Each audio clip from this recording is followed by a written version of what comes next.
megahertsiä. 90,5 MHz Auran aaltojen taajuus. Tämä on Auran aaltojen yöradio ja yöradiossa on Mikko Toivola, ufologi ja parapsykologian tutkija ja Reima Saarinen, magian ja kabbalistisen magian. Mä unohdan aina mainita tämän kabbalistisen ja okkultistisen kirjallisuuden tutkija tai ainakin kirjallisuutta kerännyt ja tutkinut ihminen, nykyään pikemminkin muilla areenoilla toimiva ihminen. Tässä päästiin siihen, että Mikko Toivola kertoi ufologisesta ja kenties myös parapsykologisesta kirjallisuudesta. Sitä on saatavilla sinun mukaasi siis Suomessakin. Kyllä sitä on saatavilla. Ja kirjallisuus on yksi asia tietysti, joka auttaa, mutta minun tekisi mieli sanoa nyt tämän kaiken jutustelun pohjaksi, että pitäisi olla silloin, kun näistä ilmiöistä tai näitä ilmiöitä lähdetään tutkimaan ja selvittelemään ja itselleen ymmärryttämään, niin niissä on luonnottomuutta, niin kuin sanotaan, tai yliluonnollisuutta, joka minusta on kuitenkin väärä nimitys kaikki luonnollisesti, mikä on olemassa.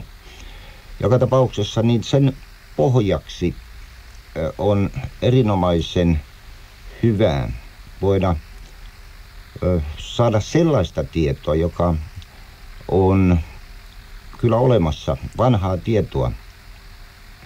Sitä on ollut, niin kuin sanotaan, maailman sivun ainakin 5000 vuotta. Eli puhutko sinä nyt ufologisesta? Minä puhun siitä, koska siinä on myös historiaa noille ajoille asti. Ja silloin kun näitä ilmiöitä lähdetään tutkimaan, niin ja minä olen tehnyt sen niin, että minä olen myöskin sitä kaikkia tietoa, mitä on länsimaihin tullut ja minun ulottuvilleni tullut, niin käyttänyt myös ufologisen, niin kuin parapsykologisenkin tutkimukseen. Ja tämä tieto, niin se käy nimikkeellä esoteerinen tieto. Ja se antaa aika hyvän pohjan ymmärtää ilmiöitä, joita on ollut, kuten sanoin, maailman sivuun. Mikko sanoi tuossa sanan esoteerinen. Minulle se ainakin on hirvittävän vieras, enkä ymmärrä, mitä se tarkoittaa. Voisitko vähän selventää, että mitä tuo esoteerinen tiede? No, se voidaan tämmöinen niin kuin alue, jossa ollaan olemassa, niin voitaisiin jakaa kolmeen. Eksoteeriseen eli ulkoiseen, joo nyt lähinnä liittymä- ja aistimaailman, ja mesoteerisen, joka on tämmöinen keskialue, joka on meidän lähinnä mielen mentaalinen alue tai sielullinen alue, ja sitten esoteerinen on, sitä puhutaan henkisanasta, mutta se on tahtoalue, eikä tahtosana arkikielessä sovi tähän. Se on alue, jossa voi tapahtua ja tapahtuu.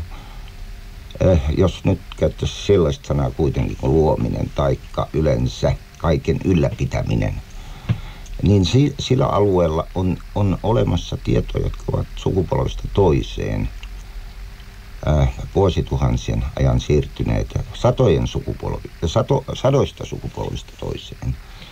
Ja sillä on yksi hyvin merkittävä selitys sille, että se tieto on arvokas. Nimittäin ihminen ei tuossa ajassa 5000 tai 10 000 vuodessa ole muuttunut juuri nimeksikään. Ja ihminen on näin ollen itse ollut tuo laboratorio aina. Ja sen takia sitä on voitu tätä tietoa siirtää kokemuksien kautta ja menetelmien kautta sukupolvesta toiseen. Ja tämä tieto on myös tukena näissä tämän tapaisissa tutkimuksissa. Eli jos nyt ymmärtäisin sillä tavalla, kun ensin ymmärsin, tarkoittaako tämä jonkinnäköistä perimätietoa?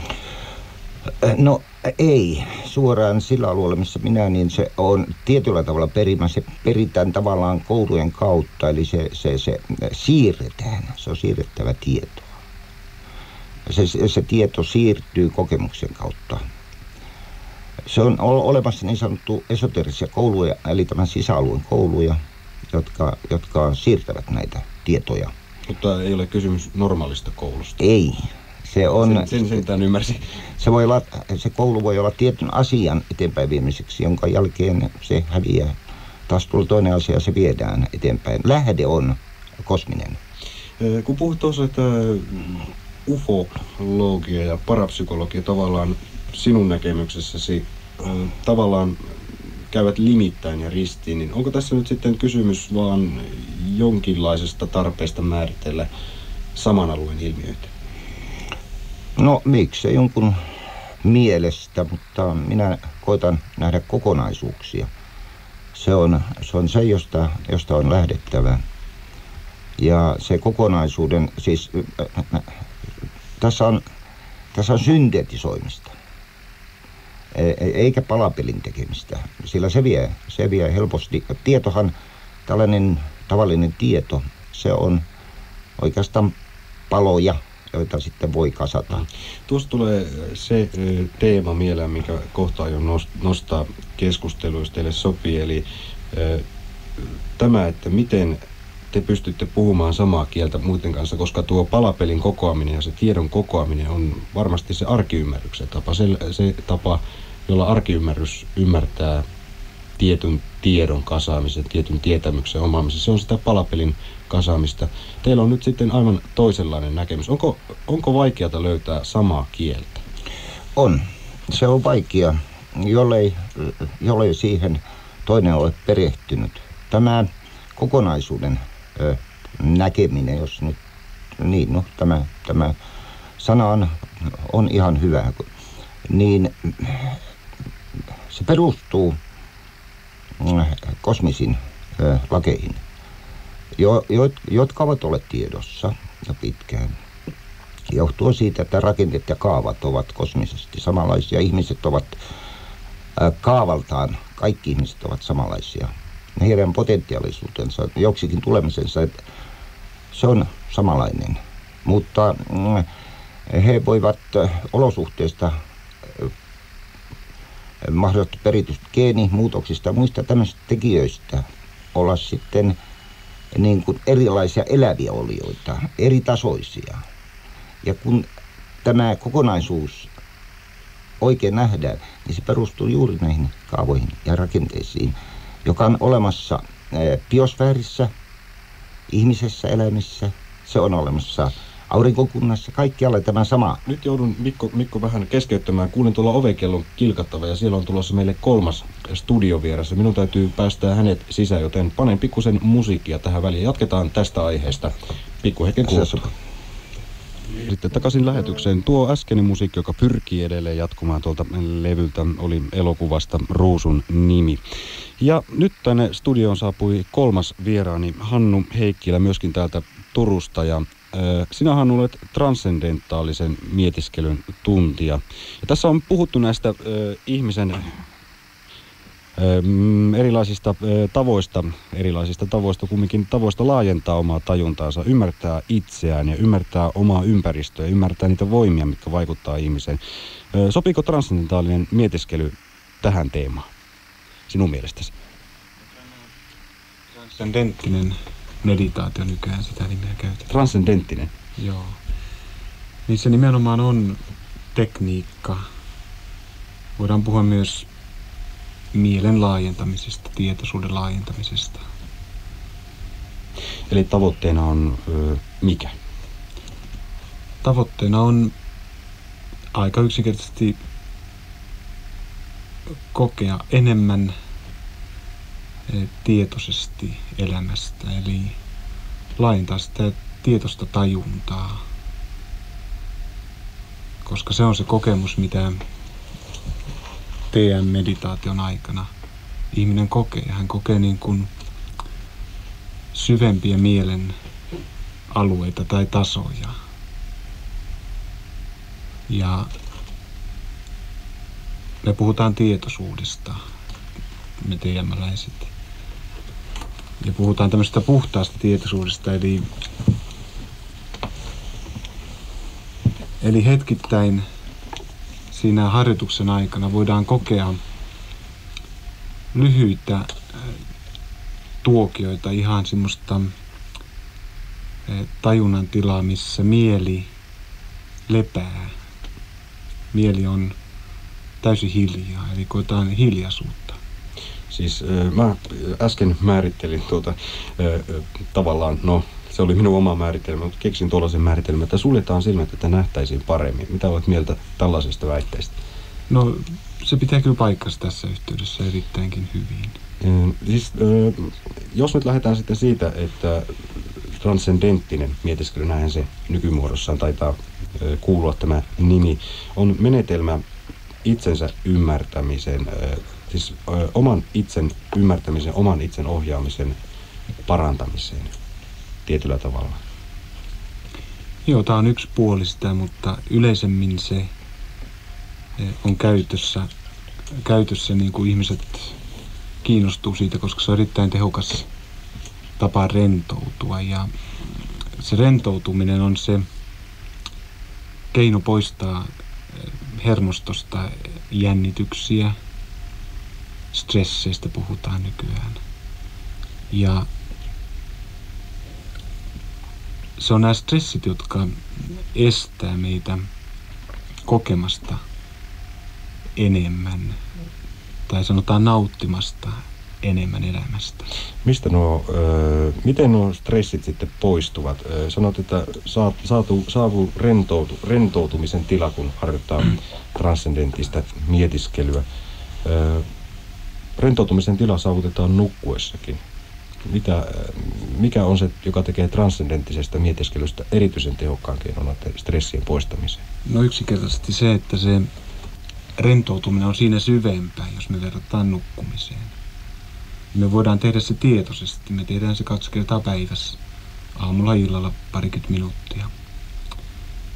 Niin kuin itsekin ehkä tiedät, niin se yöuni ei aina riitä. Aamulla ei välttämättä aina ole ihan täysin virkeä ja rentoutunut. Ja tämä antaa todella syvemmän levon, niin se rentoutuminen on syvempää ja sillä tavoin se poistaa näitä stressiä tehokkaammin. Joo, eli siis on kyse tavallaan siitä, että nukkuessa tietenkin ruumis lepää jollakin tavalla, mutta mielen lepäämisestä ehkä sitten. Jos puhutaan jollakin käsitteellä siitä ylimääräisestä, mikä tulee lisäksi. Mikä auttaa ihmistä rentoutumaan. Siis niin kuin tiedät, se mieli ja keho on aina hyvin yhdessä. Että jos sä nukkuessa lepäät, niin myös mieli lepää siinä. Ja nyt tässä, koska tämä on tämmöinen mielen tekniikka ja mieli kokee hetkittäin siis ihan tyhjää tajunnan tilaa, missä koetaan siis puhdasta hiljaisuutta, niin keholla on vastaavuustila aina, oli meidän mielentila mikä tahansa tai vastaavasti kehon tila mikä tahansa, niin se on suoraan yhteydessä mieleen. Ja on todettu, että se lepo, mitä siinä meditaatiossa koetaan, niin voi olla 3 kertaa syvempää kuin syvän unen aikana. Ja syvää unta me koetaan 8 tunnin yöunen aikana noin 10 minuuttia vaan. Tässä me koetaan 2 kertaa 20 minuuttia päivässä syvempää lepotilaa, niin ne vaikutukset on todella hyvin sitten selviä ja voi sanoa dramaattisiakin. No sinä olet transcendenttisen mietiskelyn harjoittaja ja olet ilmeisesti sitä mieltä, että se on auttanut sinua. Kerroit millä tavoin? Mitä se on tuonut lisää ja miten se on auttanut sinua? Sä oot päässyt stresseistä ainakin eroon. Näinkään voisi sanoa. No kyllä. Tuntee itsensä rentoutuneemmaksi. Tulee paremmin toimeen ihmisten kanssa. Ja se, että terveys tulee paremmaksi. Ihan selvästi terveys on tullut paremmaksi. No niin, tässä saatiin Hannu Heikkilältä lyhyt selvitys siitä, miksi kannattaa, tai miksi Hannu Heikkilä kannattaa harjoittaa transcendenttista mietiskelyä. Ja Mikko Toivola nosti sormeansa. Sulla on jotain kertomista? Sikäli oli kertomista, että minäkin olen sitä harrastanut toistakymmentä vuotta ja voin kyllä tässä suhteessa niin olla samaa mieltä Hannun kanssa ja tunnemme kyllä toisemme. Ja se on todella kokonaisvaltaista lepoa. Ja sen hyvä puoli on siinä, että siinä ei tarvitse tavallaan nukkua 8 tuntia yössä, vaan kun 20 minuuttia sitä tekee, niin sillä on merkittävä vaikutus. Se ei tietysti heti alkajalle tapahdu, vaan vähitellen. Ja kuinka sen tekee ja kuinka säännöllisesti sen tekee, se on hyvin merkittävä. Reima Saarinen, mitäs mieltä sinä olet tuosta transcendenttisestä mietiskelystä? Miten sinä näkisit transcendenttisen mietiskelyn ihmisen elämän osana? No mä en näe sitä mitenkään, koska mä en ole sitä itse harrastanut, mutta tässä yhteydessä siis me kabbalisti pidetään yleensä näitä tekniikkoja melko, siis totta kai positiivisina sinänsä, mutta hyvin itse asiassa mitättöminä. Ne ei varsinaisesti johda mihinkään, ne auttaa muun muassa, totta kai se on hyvä, että ihminen nukkuu ja hermot on kunnossa ja fysiikka pelaa ja näin, mutta se ei johda mihinkään. Hannu Heikkilä rapii korvallistaan ja vastaatko tuohon vai onko mitään vastaamista tuommoiseen kabbalistiseen näkemykseen transcendenttisesta mietiskelystä? Sitä tekniikkaa. No, Reima nostaa taas sormea. Taitaa olla jotain lisättävää vielä. Ei vaan, kuulin tästä naapuristosta sanoen, ota siddha-tekniikat. Se on kai sanottava näin, että tämä länsimainen kabbalismi ja yleensä kaikkien, niin mä olen ymmärtänyt että tämä muun muassa tämä transcendenttinen tekniikka on Aasiasta alun perin. Aasialaisten tekniikkojen, paitsi vamakari- ja tantralaisten, joiden tekniikat ovat täsmälleen samat kuin meikäläisten. Tekniikat on erilaisia ja pyrkimys on huomattavan eri. Tietty rauha on meikäläisille aivan yhden tekevä. Itse asiassa me käsitetään, että me käydään jatkuvaa sotaa. Ja voitto on ainoa päämäärä. Se tietenkin se sota on jossakin omassa sisällä, tai miten se haluaa määritellä, ehkä se on ulkona. Pääsee, että se on koko ajan jatkuvaa sodankäyntiä, tämä niin sanottu olemassaolo. Se ei suinkaan ole rauhaa. Tämä ei taida sopia Hannu Heikkilä, joka pyrkii täydelliseen rauhallisuuteen ilmeisesti, tai pyrkii saamaan lisää rauhallisuutta mietiskelemällä. Niin tämä ei varmaan kuulosta kovin tutulta, vai mitä? No, voi sanoa, että transcendenttisen meditaatioharjoitus, niin se todella tuo rauhaa ihmisen elämään, eli kaikki tämmöiset suuntaukset elämässä, jotka on ehkä, sanotaan, ponnistelua, kärsimystä, niin ne pikkuhiljaa alkaa vähentyä, kun säännöllisesti harjoittaa teidän meditaatiota. Eli kyse ei ole ainakaan taistelusta. Ei todella. Niin, paitsi että konflikti on jatkuvasti läsnä. Se ei poistu piiloutumalla. Ja meikäläiset käsittää nimenomaan nämä aasialaiset lukuisat eri tekniikat ja lukuisten eri kurujen markkinoimat systeemit nimenomaan melko keinotekoisina. Se on eskapismia. Piiloudutaan hyvin reaalisilta faktoilta. Mikolla oli jotain tähän sanottavaa. Minusta molemmat ovat oikeassa. Ensinnäkin se on taistelua oman puutteita vastaan. Erityisesti tunnealueella hyvin paljon ihmispuutteita. Se on taistelua sitä vastaan. Mutta toisaalta taas aivan fysiologiset muutokset ovat vähentämässä tuota vastavoimaa, joka meissä on ilmenee. Jolloin tämmöinen tekniikko on siinä suhteessa niin avuksi. Joo, mä sanoinkin nimenomaan näin, tai sitten ehkä se jäi sanomatta, se oli vaan päässä, että me käytämme erilaisia, useita aasialaisia tekniikkoja ainoastaan yhtenä pienenä osana muun muassa esimerkiksi rituaalin alkuvalmistelussa. Mutta sinänsä esimerkiksi harmoniatila ei voi aloittaa esimerkiksi jotain 3-4 tuntia pitkää rituaalia, ellei ole harmoniatilassa. Eihän sota-taistelu voi alkaa mistään sisällä olevasta konfliktista. Ensin laskeudutaan tiettyyn asentoon ja sitten niin sanotusti isketään. Että nämä on pelkästään meille tekniikkoja tämän varsinaisen asian kimppuun iskemisessä. Eli pelkästään välineellistä. Pelkästään välineellistä. Mutta toisaalta on se transcendenttisille mietiskelijoillekin väline, koska sillä saavutetaan sitten tasapaino ja itsensä hallinta. Eikö se ole taistelua jonkun rauhattomuutta tai jotain rauhattomuutta vastaan, jotain väsymystä vastaan, jotain stressiä vastaan? Mites Hannu tähän sanot? Jos sä haluat se niin ilmasta, mutta se taistelu kuulostaa vieraalta, koska se itse tekniikka, siis se on suoran kokemuksen tekniikka. Olisiko kamppailu parempi sana?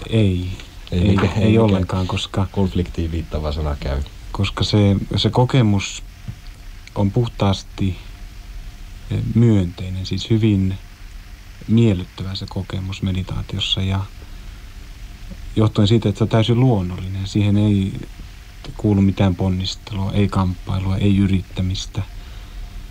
Se on puhdas tekniikka, missä annetaan, sanotaan kehoon, fysiologian niin kuin asettua, koska meidän hermostossa on ne tarvittavat mekanismit jo rakennettu itsessään niin kuin, tavallaan uudistua ja poistaa stressejä ja epäpuhtauksia. Ja tämä tekniikka antaa niin kuin vaan hermostolle tilaisuuden se tehdä. Eli me ainoastaan aloitetaan se tekniikka ja loppu menee ihan itsellään. Eli se on niin kuin erittäin helppoa ja mukavaa. Mä kysyisin sulta nyt näin, että entä jos henkilö vaikka auto-onnettomuudessa joutuu muun muassa, sanotaan vaikka tästä fysiikasta irti. Siinä ei harmonia paljon auta, ellei henkilöllä ole, siis joutuu toiselle tasolle. Sillä ei ole käytännön merkitystä, vaikka tämä henkilö olisi oppinut transcendenttisen meditaatiotekniikan, jos se on täysin toisella tasolla. Mitä käytännön merkitystä tällä henkilöllä, jos on 10 vuotta harrastanut meditaatiota? Ei mitään. Hän on täysin totaalisessa kaauksessa, jos hänellä ei ole tekniikkaa tajuta sitä. Niin, jos mä tähän sanoisin, siinä on ehkä kuuntelijoiden vaikea ymmärtää, mutta mä ymmärsin kuitenkin tämän näin, että sinä puhuit ruumista irtautumista tai siihen liittyvästi. Silloin kun tapahtuu tällainen voimakas shokki, muun muassa juuri liikenneonnettomuuden yhteydessä.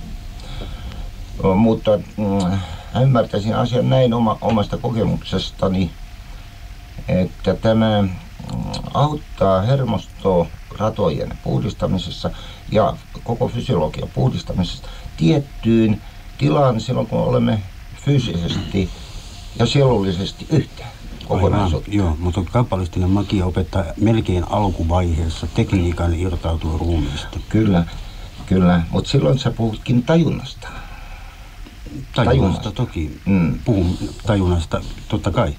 Mutta siis mä puhunkin nyt lähinnä siitä, että henkilö, joka ei ole harrastanut yhtään mitään, ei siis tätä minun eikä teidän, ei ole mitään tekniikkaa, niin tämä niin sanottu harmonia, jos hän on ollut nimenomaan esimerkiksi tässä transcendenttisessa meditaatiosysteemissä mukana, niin tällaisen näin kovan kriisin hetkellä hänen minkään tason harmonia ei auta häntä pätkääkään. Niin siinä tapauksessa. Ellei hänellä ole meidän piirissä annettavaa tekniikkaa, joka annetaan melkein heti alkuvaiheessa, koska se on äärimmäisen yksinkertainen. Palata, mikäli siihen kamana enää palaamista, jos esimerkiksi auto-onnettomuudesta on kysymys, niin epätodennäköistä. No oikein. Joka tapauksessa niin sä lähdet siitä, että pitäisi olla tajuinen siinä tilassa, kun on jättänyt ruumiin. Kyllä, mutta jos puhutaan nyt. Ja tämä ei vie siihen tajuntaan. Ei. No niin. Mutta jos puhutaan myös pelkästään tästä, jos otetaan nyt esimerkkinä edelleen tämä fysiikasta poistuminen, astraalimaailma esimerkiksi alkeellisimalla, niin kyllähän ihminen voi joutua siihen tilaan naps ilman auto-onnettomuutta ja herätä siinä, että vieressä on kopio minusta. Kyllä. Eli siinä tilanteessakaan ei minkään tason harmonia, eikä että 20 minuuttia 2 kertaa päivässä, ei sitä kauhua, jonka ihminen, joka ei tajua sitä tilannetta, Ei se merkitse yhtään mitään. Mutta sikäli kun mä ymmärrän, Lutostahan on samaa mieltä, niin teemme ei ole tässä kaikki. Sitten mennään sitatekniikkoihin, jolloin ruvetaan kundalini-energiaa muutamaan. Joo, mä olin... Hyvät herrat. Nyt ihan tässä sen verran huomauttaisin, että minä pysyisin aina, en tiedä pysyvätkö kuuntelijat mukana, että minä putosin ainakin jo välillä. Tiivistäkää tuo erimielisyys, mikä teille tässä syntyi. Mistä on kyse? Mikä on se erimielisyys? Mistä kiistelette nyt? Mä en tiedä, onko tämä kiistelyä. No, keskusteluasiat, erilaista näkemystä esittämistä. Jonahan mainitsin, että tuli mainituksi tämä kundalinin tekniikka, joka on nimenomaan meillä itse asiassa se hyvin alkukohta.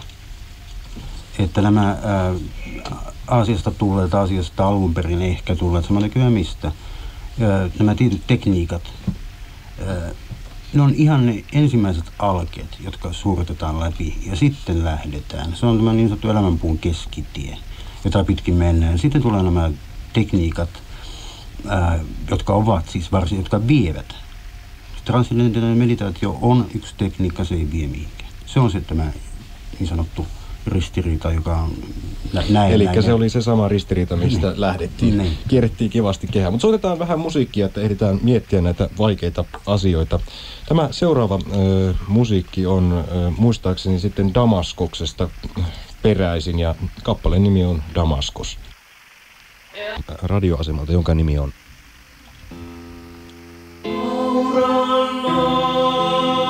päästy minun mielestäni oikein mielenkiintoiseen vaiheeseen. Hannu Heikkilä, tuossa Reima Saarinen äsken esitti mielipiteitä ja kommentteja transcendenttisesta mietiskelystä. Miten sinä nyt sitten kommentoisit? Reima Saarisen perusväite oli se, että eli siis tämä kabbalistinen tie käyttää periaatteessa samaa meditaatiota, mutta heillä on päämäärä, sen sijaan transcendenttisessa mietiskelyssä ei ole. Miten vastaisit?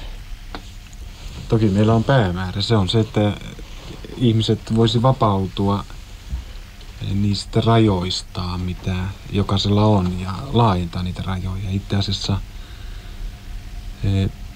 yksi päämäärä, mikä on asetettu jo, tämä Maharishi Mahesh Yogi, joka on tämän transcendenttisen meditaation perustaja, niin jo vuonna 1972 hän asetti päämääriä. Yksi oli kehittää yksilölle täydet henkiset voimavarat. Ja se oli vain yksi näistä päämääristä, eli mikä sinänsä on jo mun mielestä aika lailla, eikö totta? Kyllähän se ainakin, kun sinä sanot sen noin vakuuttavasti, niin kyllä minä tavallaan uskon ja tavallaan mietin, että mitä tarkoitat. Koska joskus tuntuu siltä, että kun keskustelee niin paljon erilaisilla maailmankuvalla varustetun ihmisen kanssa kuin itse, niin tulee mieleen, että tällä henkilöllä on salattua tietoa. Onko transcendenttisessa mietiskelyssä jotain salaista, Hannu Heikkilä? No ei voi sanoa, että olisi mitään salaista. Se itse tekniikka on harvojen tiedossa. Me opetetaan sitä, kaikki, jotka opettaa transcendenttista meditaatiota, on saaneet koulutuksen suoraan tältä Maharishi Mahesh Yogilta. Ja se itse tekniikka niin on vain näiden opettajien hallussa. Että siinä mielessä se on salaista tietoa. Minkä takia se on vain näiden tiettyjen opettajien tiedossa, vai onko ne ainoat nämä ihmiset, jotka pystyvät tämän tiedon omaksumaan? Kaikki ihmiset pystyvät saman tiedon omaksumaan, mutta nämä sattumalta on sitten hakeutuneet jostain syystä oppimaan sen tiedon. Tästä tuli muuten, nyt anteeksi kun keskeytän, mutta Reima Saarinen sanoi tässä alkuillasta sattumasta, jotenkin sattuvasti. Miten se nyt meni? Sanoin sattumaan nimi laille, jota ei tunneta. Siinä se tuli. Niin, jatka vaan. Tämä oli tämmöinen kiva pieni välihuomautus, joka tuli mieleen. Joo, eli se että se tieto on opettajien hallussa, niin sillä varmistetaan se, että se itse tekniikan oppiminen on, sanotaan, 100%. Eli se opitaan samalla tavalla joka kerta, kun uusi ihminen oppii tämän tekniikan, hän saa aivan samanlaisen opetuksen, oli sitten missä puolella maailmaa tahansa. Eli tämä menetelmä oppia ja opettaa on hyvin tieteellinen ja systemaattinen. Ja sillä varmistetaan se, että se tekniikka opitaan täydellisesti ja näin se tehokkuus säilyy, koska se on hyvin hienovarainen se tekniikka, koska se on luonnollinen. Niin sen takia se itse opetusmenetelmä on tällainen.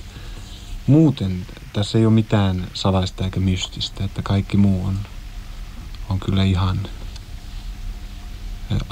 avointa. Avointa. En tiedä, tuo avoimuus kumminkin, koska näitä opettajia, jotka on niin siellä, miten se nyt sitten, onko väärin sanoa, ylimmällä asteella ehkä tässä meditaatiotekniikassa, onko se nyt ylempi tai alempi tai eri. Tässä oli alkuillasta minun mielestäni Reima Saarinen sanoi hienosti, että tämä koko ylempi, alempi, korkeampi ja matalampi poras asettelu pitäisi unohtaa. Onko se väärä sana just transcendenttisessa mietiskelyssä? Kyllä se on tässäkin yhteydessä väärin, koska opettajat on tavallisia ihmisiä, jotka vaan on käyneet sen koulutuksen läpi. Joo. Eli ei voi sanoa, että toinen on ylemmällä, toinen alemmalla asteella. Se on minusta ihan väärä ilmaisu tässäkin yhteydessä. Tässä on tullut sellainen mielikuva, että Mikko Toivola ja Reima Saarinen on tavallaan jotenkin, ehkä tämä että Reima Saarinen sanoi, että heillä on päämäärät, mitä teillä ei ole. Sinä sanoit, että kyllä teillä on päämäärä, mikä on ihan se paras mahdollinen päämäärä. Ja sitten kerrotte tästä, miten te harjoitatte tätä meditaatiota, joka on kaikille aika tärkeä osa elämää teistä. Yhdistää. Reima puistaa päätään. Sinulle ei ole tärkeä osa. Minkä takia ei? Keskittyminen ja siihen liittyen meditaatio ja vaikka vedettäisiin sitten kontemplaation puolelle. Nyt tuli taas niin vaikea sana, että minä joudun raapii päätäni. Mä en rupea mistään kristiläisestä mystiikasta kovin paljon tässä keskustelemaan, mutta keskittyminen tiettyyn pisteeseen on alkukohta meille. Mm-hmm. Ja yleensä kaikki aasialaiset tekniikat, paitsi niin kuin äsken sanoin, Vamakarja ja tantralainen vasemman kielen tie, joka on sama tie, mikä on länsimäisen kabbalismin tie, käyttää huomattavan brutaaleja keinoja, ei harmoniaa. Ja tämä alkulähtökohta on aina meillä tämä harmonia. Sitten mä äsken muutaman kerran taisin sanoa tämän lauseen. Juu, muistaakseni sanoit, että ensiksi pitää olla tasapainossa. Täydellinen tasapaino, koska muutenhan, mikä sitten tulee, kaikki sen tajuaa. Ja sitten lähdetään tiettyyn valittuun suuntaan tietyillä tekniikoilla.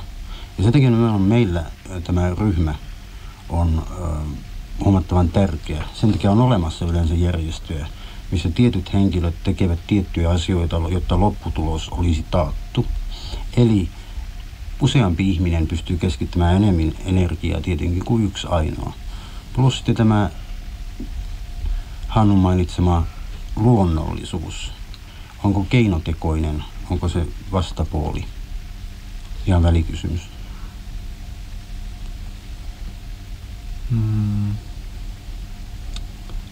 Voisin niinkin sanoa, keinotekoinen.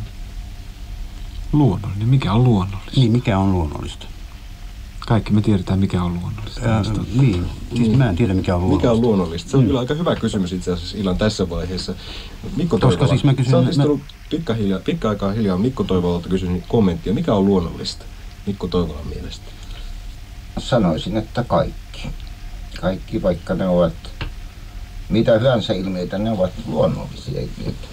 Murhaminen saattaa olla yhtä luonnollinen kuin jotain muukin. Mutta sen täytyy ymmärtää oikein.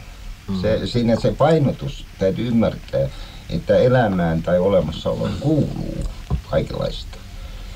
Ja nyt tietysti sitten, jos lähdemme eettisesti tai moraalisesti asioita katsomaan tai nykyisen tiedon hyväksymän keinon ja niin poispäin, niin silloin mielihän on sellainen, se alkaa tekemään kaavoja ja erittelemään ja kasaamaan ja kaikkea tällaista. Ja silloin meille tulee erilaisia mielikuvia siitä. Erilaisia mielikuvia vaan, jotka ovat, siis tavallaan kaikki on luonnollista. Hannu Heikkilä nosti sormeensa tuohon ja sanot varmaan jotain, että tähän kommentoida. Joo, no tässä kun mä puhun teemeditaatiosta, niin se luonnollisuus tarkoittaa tässä helppoutta. Reima puhui kontemplaatiosta ja keskittymisestä, niin on tärkeää tässä mainita, että just teemeditaatio ei sisällä keskittymistä, eikä ole kontemplaatiota, vaan hetkinen, nyt se kontemplaatio-sana siis kummittelee tässä. Pohdiskelua voidaan suomentaa luultavasti. Pohdiskelu. Käytetään sanaa pohdiskelu, please. Minäkin ymmärrän. Eli se ei sisällä mitään yrittämistä, ei ponnistelua. Selvä. Se on täysin helppoa, luonnollista. Niin, joo, aivan oikein. Se on nimenomaan, että jos haluaa tämän helpon tien. Ja miksi meillä tämä on huomattavan paljon ensinnäkin alussa miksi pohdiskelua. Otan yhden esimerkin, nämä on aina hyviä. Minä aion mennä tietylle tasolle tässä elämän puussa. Mä pohdiskelen ensin mielessäni esimerkiksi tiettyä egyptiläistä jumalaa, jonka kaavun aion ottaa päälleni mennessäni tänne puuhun. Mä pohdin sitä tietenkin ensin, katson, siinä on värit, kaikki vaikuttaa. Mitä mä aion ottaa mukaan? Mitkä välineet? Mä muodostan ne ensin tähän fysiikkaan ja sen jälkeen otan niistä astraalikopiot samalla tavalla kuin itsestäni ja puen tämän egyptiläisen jumalan itseeni ja menen siihen tasoon. Se vaatii jo sitten keskittymistä, suunnatonta keskittymistä, valtavaa työtä, vuositolkulla. Se on päämäärä. Ei suinkaan, että mä menen egyptiläisenä jumalana seikkailemaan jonnekin, vaan mennä sinne loppuun asti. Se, mikä se on siellä edessä, me emme koskaan tiedä sitä. Me tiedetään se ehkä joskus, mutta me ei tiedä tällä. Kukaan ei tule koskaan puhumaan auran aalloilla siitä, mikä se loppu on. Mutta se on meidän pyrkimys. Se viimeinen piste. Onko se piste? Mikä se on? Me ei tiedä sitä. Se on se päämäärä. Ja kaikki tekniikat, vaikka ne näyttäisi niin sanotusti ei-luonnollisilta, likaisilta, niin kuin meidän aasialaisia veljiä on syytetty likaisuudesta, Vamakarja Tantrasta, ja jotka käyttää muun muassa ulosteiden heittoa, tämmöistä melko hauskaa tekniikkaa yhtenä, jos se auttaa mielen siirtymistä pois tästä hetkestä esimerkiksi. Niin kuin jossain Euroopassa keskiajalla juutalaiset kabbalistit käytti muun muassa kärrynpyörimistä. Siis tekivät kärrynpyöriä niin kauan, että mieli irtautui. Se on yksi tekniikka. Tekniikkoja löytyy. Eli nyt on puhuttu noista tekniikoista. Puhuttu sen verran, että onko jollakulla nyt tässä vaiheessa noista tekniikoista jotain tärkeää lisättävää tähän keskusteluun. Minä nimittäin aion soittaa Mae McKenna nimistä laulajatarta seuraavaksi. Sopiiko se kaikille? Sopii Mae. Selvä. Nyt soittaa, tai itse asiassa laulaa Mae McKenna. Auran aaltoja taajuudella 90,5 MHz ja täällä on Yöradio parhaillaan menossa ja tasan puolen minuutin kuluttua kello on sitten 1.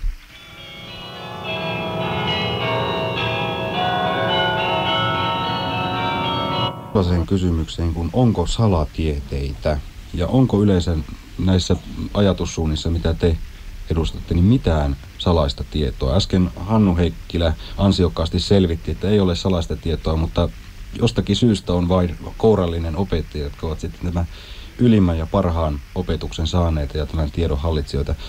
Mites Mikko ja Reima, onko mitään salasta, onko salatieteitä olemassa? Mikko ensin. Kyllä niitä on olemassa. On tietoja, joita on jouduttu pitämään salassa, teknikkoina salassa ja niin poispäin.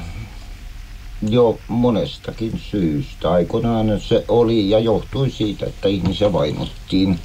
Se oli luonnollinen syy. Polttoroviot ja muut tällaiset olivat seurauksena, jos alettiin epäilemään, että tämä on noita tai joku tämän tyyppinen ihminen.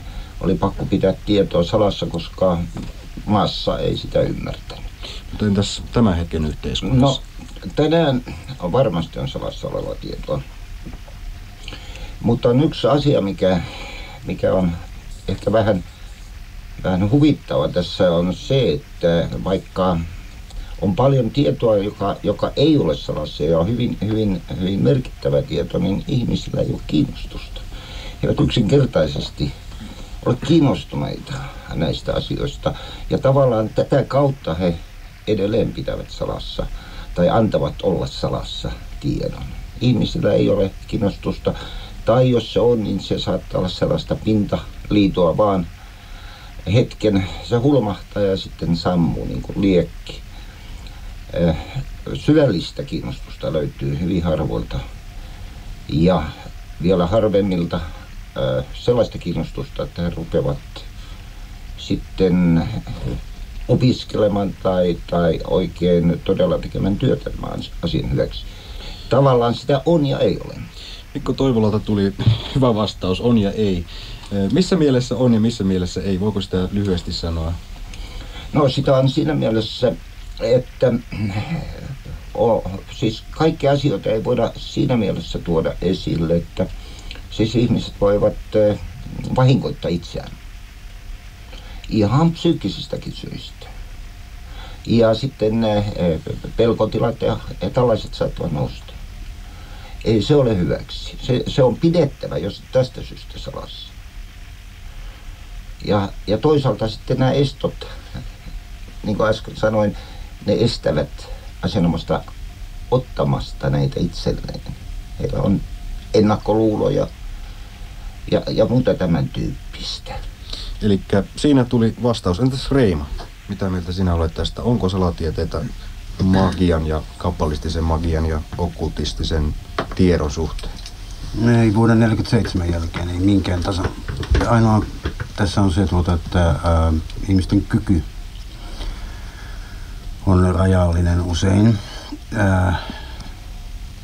Mä sanoisin muun muassa näin, että se on magian kannalta melko yhdentekevää, jos ihminen on psyykkisesti vammautuakseen magiasta,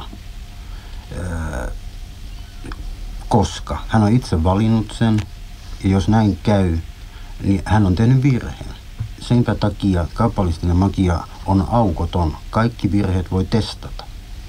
Tietyn prosessin läpikäytyään ihminen voi mennä tavallaan kuin pakkia, kiertää sen kelata pois.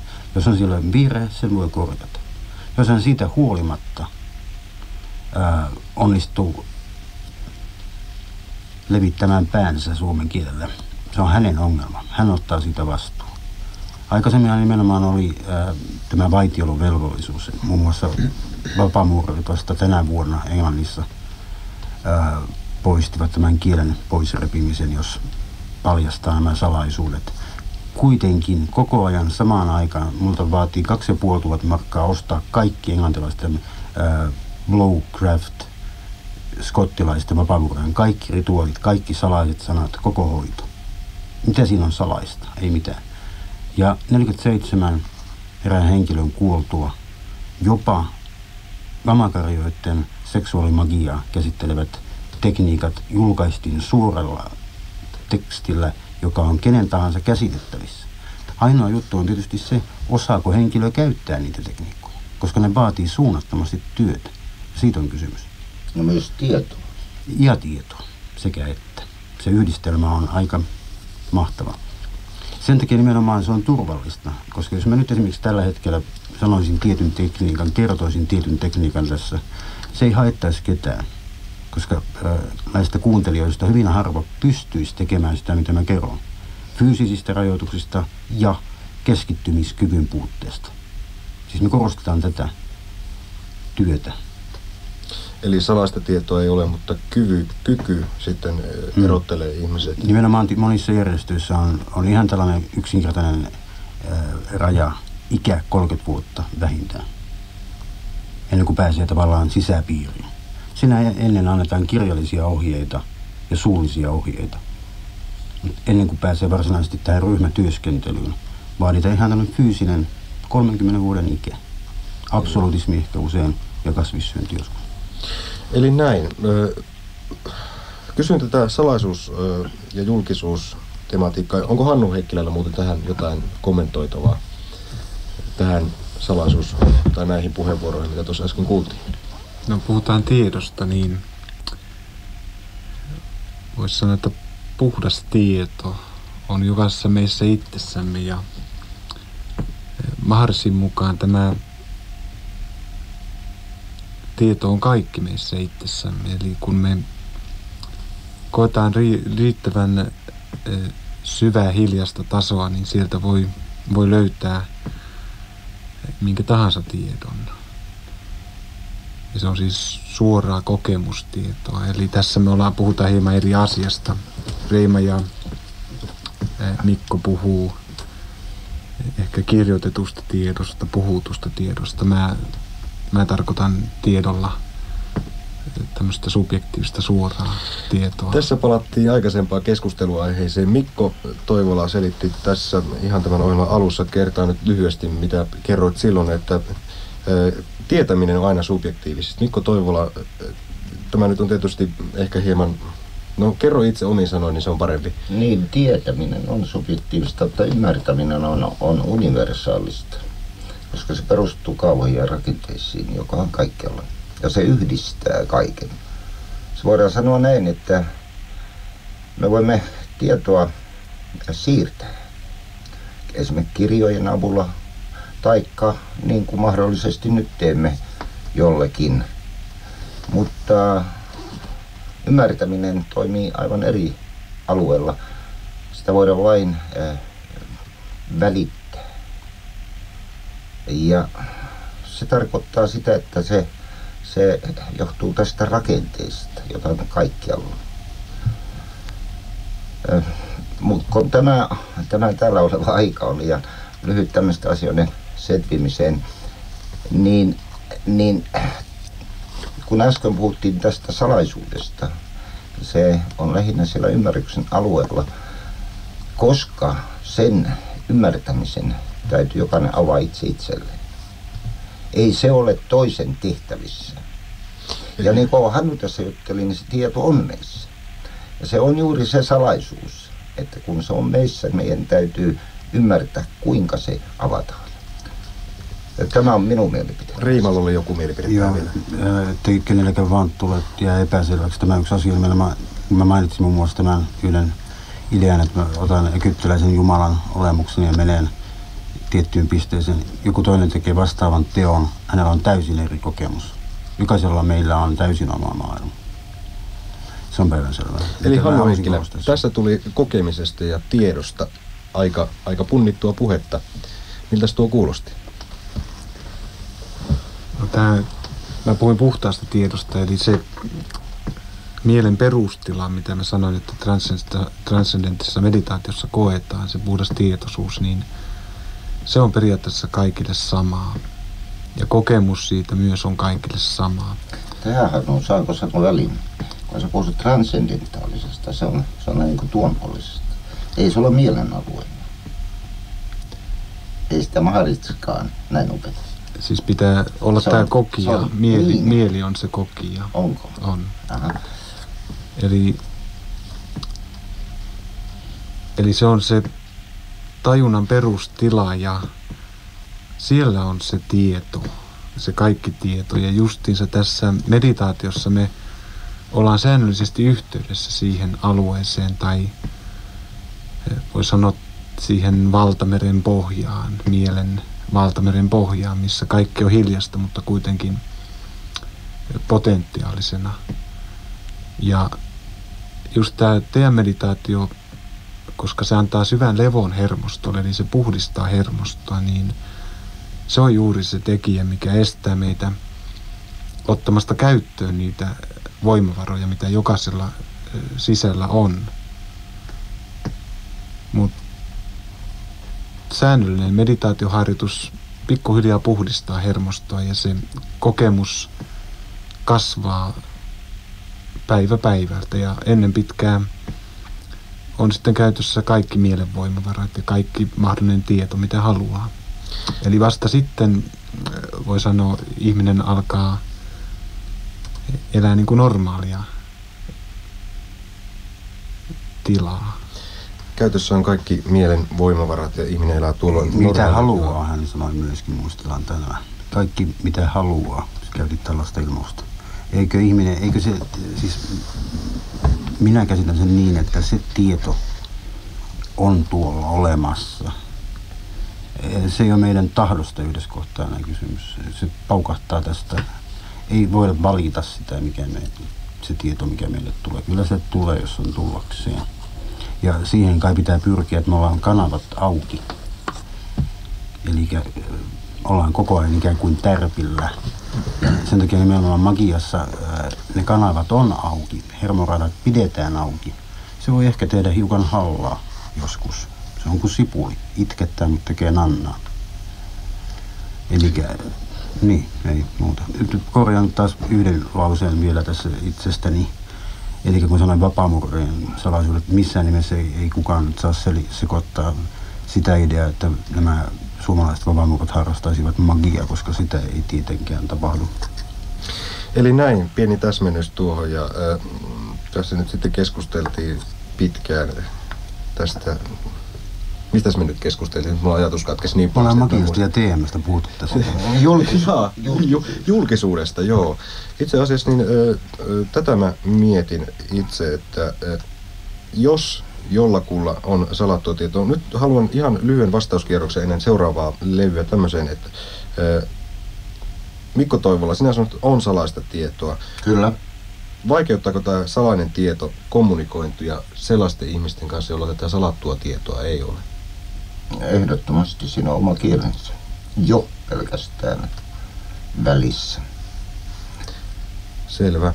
Ja muut, Reima sanoi, että mitään salasta ei ole, mutta kyky tämän tiedon käyttämiseen sitten määrää sen, miten ihminen niin kuin, millä tasolla hän on. Tavallaan, jos puhutaan nyt tasoista sillä tavalla vaakatasossa eri lokerona vaikka. Niin, siis mä sanoin myös nimenomaan, että työn puute on yleensä. Vaikka se työ oli siis aivan mitä tahansa, se auttaa. Vaikka perunoiden kuoriminen. Mikä tekee sitten toisista ihmisistä halukkaita tekemään tätä työtä? Peruskysymys, perustavanlaatuinen kysymys. Ei ainakaan karma. Ei ainakaan karma. Nyt tuli taas, karmaa täytyy varmaan selittää muillekin kuin minulle, että minä en ainakaan muista tähän, että mitä se karma nyt olikaan. No, sitä on kovin monin poika yrittänyt selittää karman lakia. Se, miten yleensä se asiassa käsitetään, karman laki, sitä syöt mitä kylvät, sanotaan näin. Siihen täytyy ottaa kai rinnan joku inkarnaatiosysteemi, jos sitä rupeaa selittämään, eli uudesti syntyminen tai jälleen syntymisoppi, inkarnaatiosysteemi on aivan eri kyllä keskenään.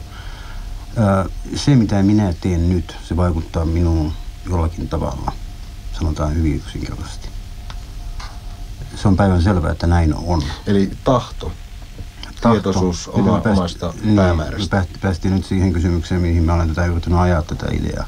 Että siis meidän tämän tietyn tahon kappalisteella on 2 asiaa.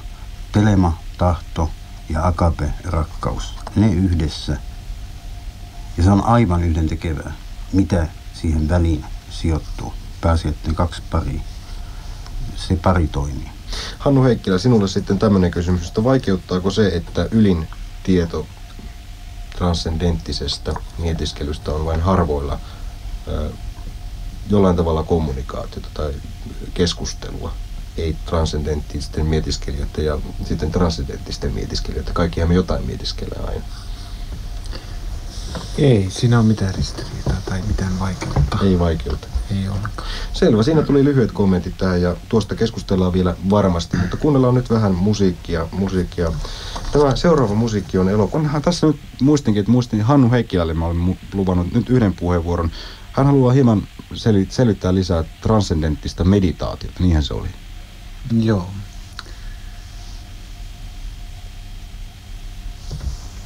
Eli tietysti voisi ihan lyhyesti kertoa, mitä se on. Se voisi olla ihan hyvä tapa. Varmasti vielä selvinnyt täysin. Siis se on keino rentoutua syvästi. Eli keino hankkia tietoa enemmän itsestä ja ympäristöstä, kokea enemmän elämää syvemmin, voisi näin sanoa. Koska mehän käytetään voimavaroistamme vaan noin 50%, nykyinen tutkimus tietää. Eli on käyttämättä sisällä suunnattomat määrät. Ja äsken puhuttiin tiedosta, mä puhuin puhtaasta tiedosta, eli tarkoitin sitä, että on mahdollista asteittain ottaa enemmän ja enemmän käyttöön niitä voimavaroja. Ja tämä transcendenttinen meditaatio on erittäin hyvä keino siihen, koska se on hyvin yksinkertainen ja helppo harjoittaa. Sitä harjoitetaan 20 minuuttia päivässä mukavasti istuen 2 kertaa päivässä. Ja se ei vaadi mitään älyllistä pohdiskelua. Et siinä mielessä tämä eroaa varmasti näistä, missä tässä Reima Saarinen edustaa ja Mikko. Niin se ei vaadi mitään tämmöistä etukäteistietoa tai muuta. Et se on suoran kokemuksen tekniikka. Ja se periaatteessa riittää. Se auttaa poistamaan jännityksiä hermostosta, puhdistamaan hermostoa, koska Maharishi Mahesh Yogin mukaan, joka on tämän teeman perustaja, niin hänen mukaansa se on ainoa keino kehittyä. Eli tämä hermoston puhdistaminen on se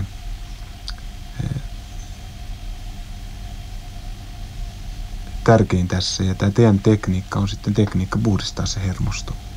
Eli tästä on kyse transcendenttisessa meditaatiossa. Siinä se tuli lyhykäisesti ja ytimekkäästi selvitettyä. Ja nyt sitten haluaisin edelleen virittää keskustelua tästä, sanotaan nyt tietyllä tavalla viestinnän vaikeudesta tai keskustelun vaikeudesta. Te olette ihmisiä, joilla on, sanotaan näin, keskivertaisesta poikkeava maailmankuva ainakin jossain määrin. Näin voitaisiin väittää, myöntääkö kaikki vai esittääkö joku hirvittävän noutin, kun minä tällaista sanon. Eli teillä on jonkin verran tällaisesta keskimääräisestä normaalista poikkeava maailmankuva.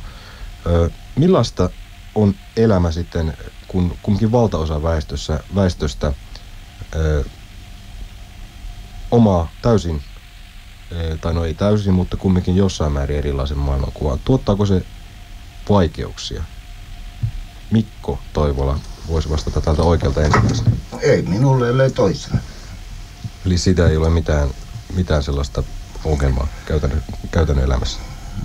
Ei minulle ole mitään. Se on ihmisten oma probleema suhtautua, millä tavalla suhtautuvatkin. Riittääkö ihmisten ymmärrys? Ei.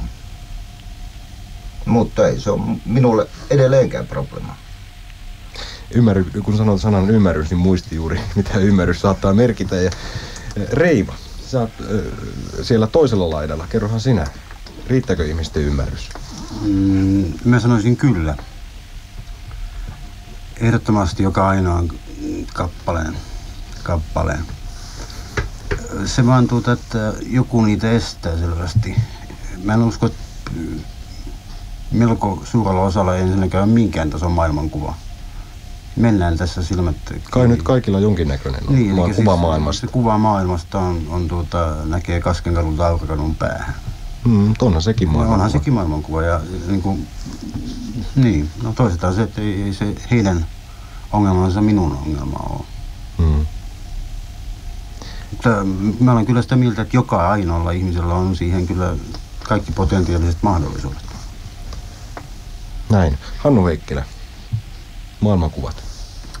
No, mä pidän, että mulla ei ole mitenkään erityistä maailmankuvaa, joka poikkeaisi keskivertomaailmankuvasta. Että mä olen ammatiltani meditaation opettaja, opetan ihmisille tekniikkaa. Ja siihen ei sisälly mitään opettamista maailmankuvasta. Ei sisälly mitään, että ihmisten pitäisi oppia jotain uusia uskomuksia, tapoja, tottumuksia tai filosofioita. Eli mä pidän itseäni kyllä ihan tavallisena pulliaisena. Eli ei synny mitään skismaa, koska ei pystykään syntymään minkäännäköistä. Ei mitään mahdollisuutta. Selvä, siinä tuli aika hyvin selitettyä tuo asia. Mutta sitä Mikko Toivola tässä sanoi, että ymmärrys ei riitä yleisön niin kuin tavallisella ihmisellä. Niin mitä keinoja olisi sitten, Mikko Toivola, sinulta kysyn, kun tämän toit esiin, että mitä keinoja olisi kummallakin puolella mahdollisuuksia ylittää tämä kuilu tavallaan, joka niin kuin koskee tätä ymmärtämistä? Onko se täysin mahdotonta?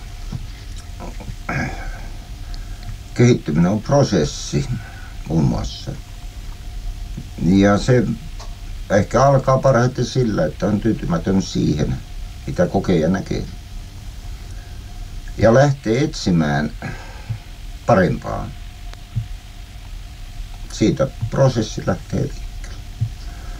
Mihin suuntaan ja niin poispäin, niin se on jokainen itse sitten selvitettävä. Mitä muuta tuohon sitten oikein voisi sanoa? Ei kai siihen mitään. Se oli semmoinen maailma ja halaileva kysymys. Että... Niin, tässä on yksi asia, minkä mä haluaisin sanoa, että pääasia, ettei, meillä on se systeemi, että pääasia, ettei missään nimessä käännytä ketään, yritä käännyttää ketään mihinkään. Koska ihmiset on äärimmäisen herkkiä. Mä en suostu uskomaan siihen, että ihmiset ei olisi sitä.